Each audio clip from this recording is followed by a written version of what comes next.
What if I told you that the four words killing innovation in your organization aren't "that won't work here," but actually, "what if I fail?" Yeah, sit with that for a second. Because those four words, they're keeping brilliant ideas locked in brilliant minds across conference rooms everywhere. Hey everyone, welcome back to Rise and Thrive. I'm Blackmon, and today we're talking about something that's been on my mind a lot lately, creating genuinely safe spaces for calculated risk taking. And before you roll your eyes thinking this is another fail fast sermon, stick with me because what I'm about to share might just explain why some people's learning experiences become other people's career obituaries. So here's the thing, and this comes from over 2 decades of transforming organizational cultures. Psychological safety isn't one size fits all. Shocking, right?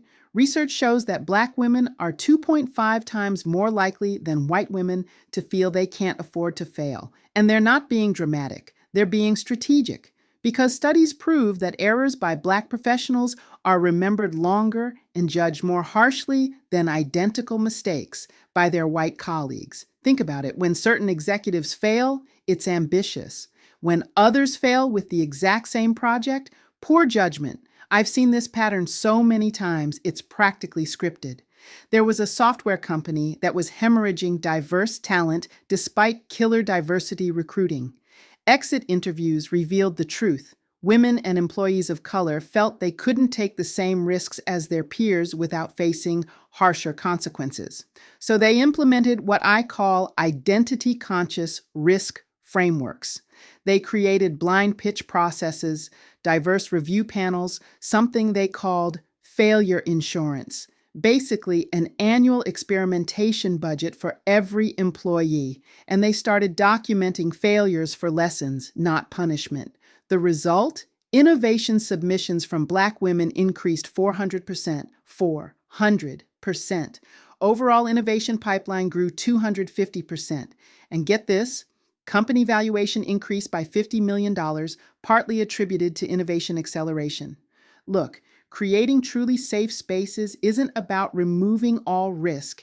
It's about ensuring that the risk of trying something new isn't compounded by the risk of being marginalized. There's a difference between intelligent failure and preventable mistakes. And there's definitely a difference between whose failures become learning opportunities and whose become performance issues. In my book, High Value Leadership, I dive deep into how leaders can build these frameworks systematically. Because here's what I know after years of doing this work. When organizations say they want innovation, but only certain people feel safe to innovate, they're leaving money on the table. Period. The Shield Resilience Strategy Guide I created addresses this exact challenge.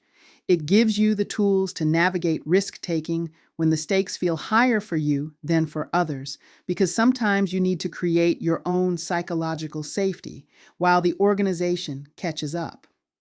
So here's my challenge for you. Ask yourself, who in your organization feels safe taking risks and who doesn't? What patterns do you notice? Because I guarantee you there are brilliant ideas dying in silence right now, held back by that four-word question, what if I fail? If you're ready to dig deeper into building cultures where everyone can take calculated risks, grab the free Shield Resilience Strategy Guide, link in the description. It's your personal toolkit for navigating these challenges with confidence and, honestly, a little bit of strategy. And hey, this is exactly the kind of systemic transformation we tackle in the High Value Leadership Intensive. We don't just talk about change, we architect it. What's your experience with risk-taking at work? Drop a comment below. I read every single one. And if you have a specific challenge you want me to tackle, remember our Ask Shay series is here for exactly that. Until next time, remember, your calculated risks deserve a genuinely safe space. Don't let anyone convince you otherwise.